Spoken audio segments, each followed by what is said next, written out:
The next part of the journey is through some of Norway's finest scenery. It will take us about an hour to Trollstigen.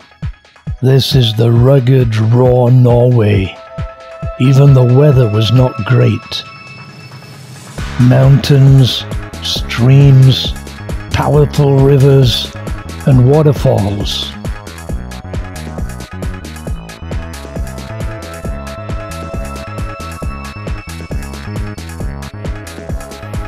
Just when I thought I'd seen it all, I hadn't. I should have packed my kayak. Wow. The road rolls alongside the river.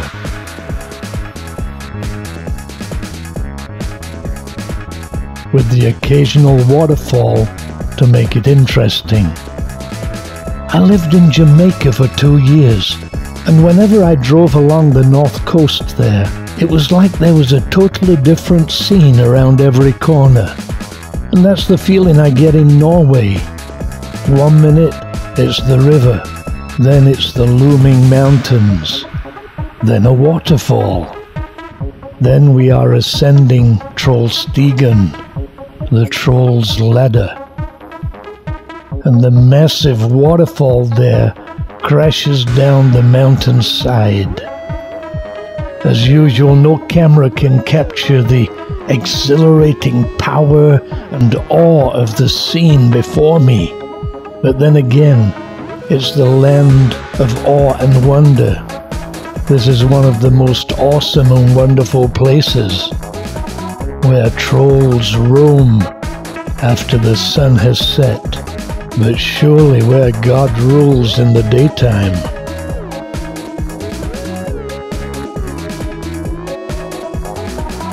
Exciting just to be here.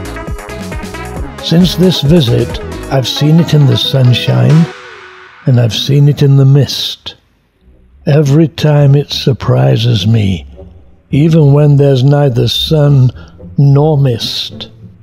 There are excellent viewing balconies overlooking the bends and the Stigfossen waterfall, which spectacularly falls 320 meters. That's over 1,000 feet. The authorities have done a great job of making it accessible to visitors. And since this video was shot in 2008, it's even more visitor-friendly. Naturally, to do that, sacrifices need to be made. But now it's accessible to far more people.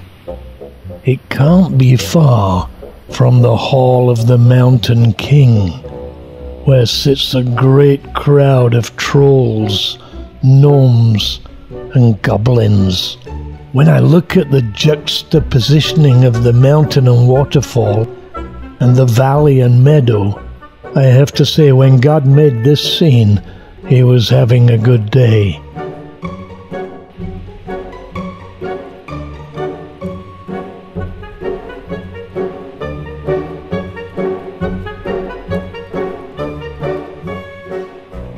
It speaks majesty.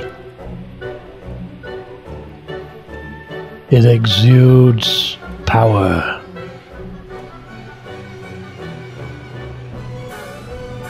And on we go.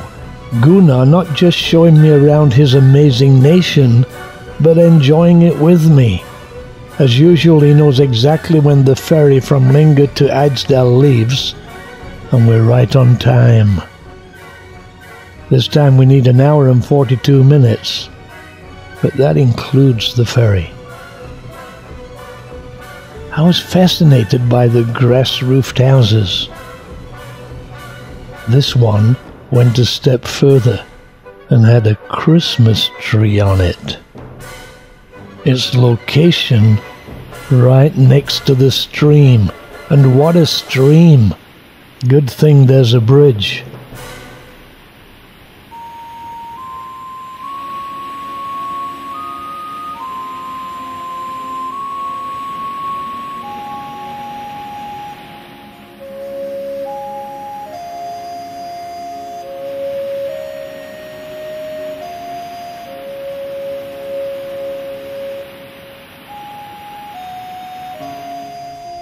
Next stop was a scenic spot called Gudbrandsjuvet, another stunningly picturesque location where the river cascades through the gorge, under the road bridge and onward to the fjord.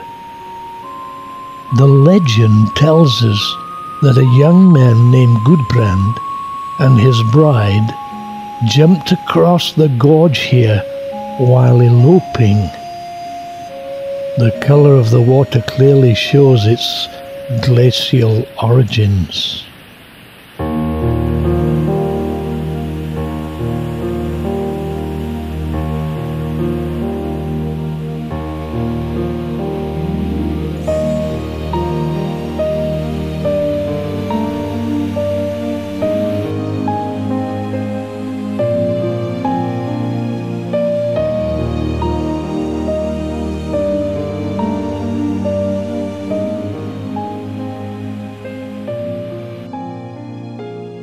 Then on to the ferry. Believe it or not, this was the very first ferry I took in Norway.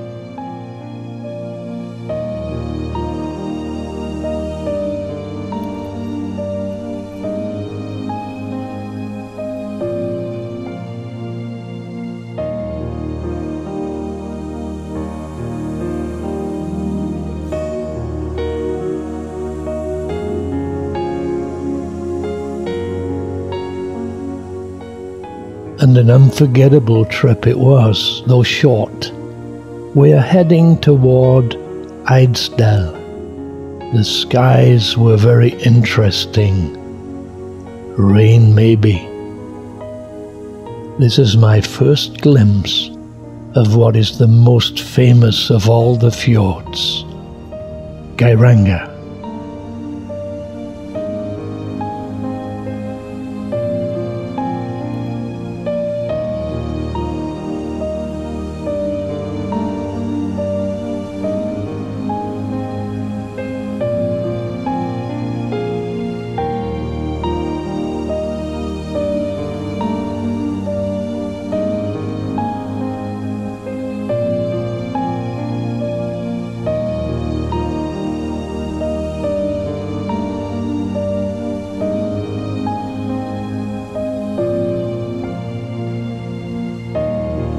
So 10 minutes later we arrived in Eidsdal.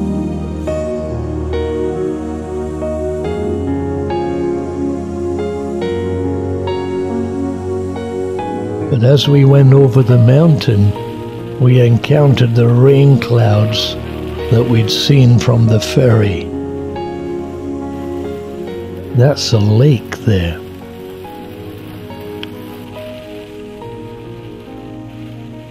The good news that as we emerged on the other side of the mountain, it had stopped raining, and the famed Geiranger fjord was before us.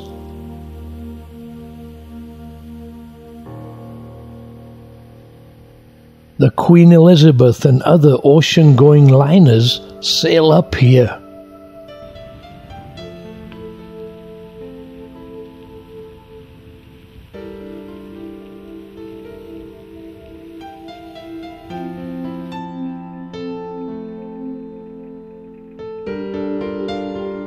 Then down to catch the ferry.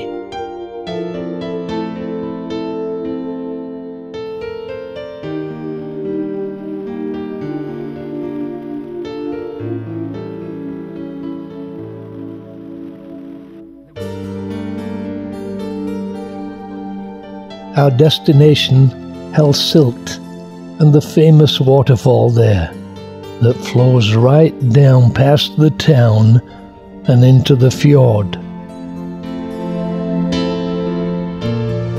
Even on this dull and rainy day, the fjord looks great.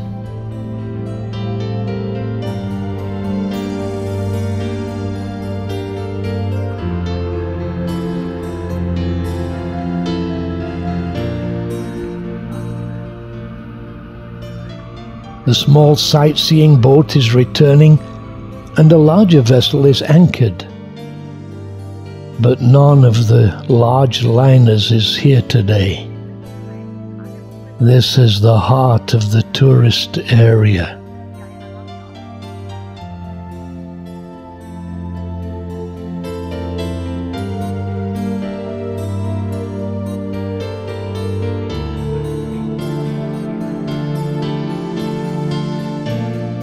Spectacular waterfalls abound.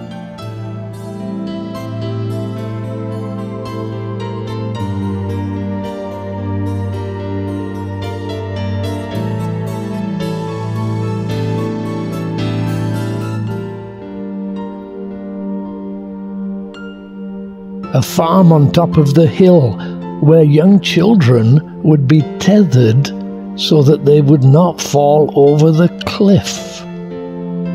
And it's right next to the famous Seven Sisters waterfall, and opposite the waterfall that's called the suitor, who was spurned and hit the bottle that is clearly seen in the waterfall.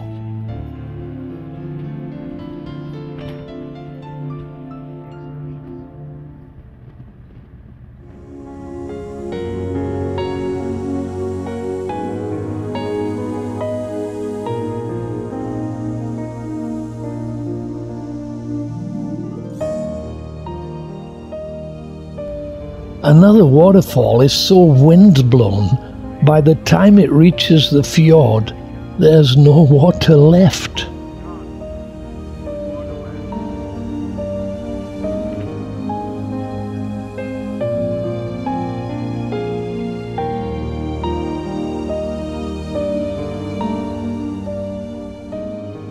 Whenever I cross Geiranger, I'm amazed it is the sea and not a lake.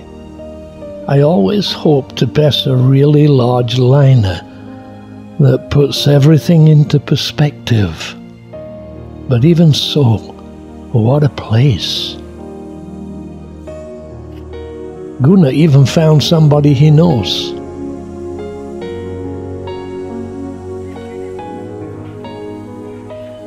Up on deck, there are great views of the Hellsilt waterfall as we come in. I remember asking Gunnar, "Is that a waterfall right in the center of the town?" To which he replied, "Wait till you see it close up."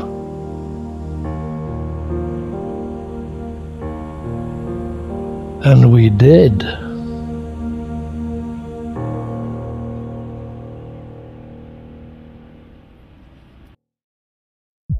Coming up on beautiful Norway, Hellsilt and the waterfall, as we travel from Hellsilt to Volda. Traditional milkmaid huts, exploring beautiful scenery, the Union Hotel Øya, and the first glimpse of Gunnar's hometown of Volda, and a day exploring the town and harbour.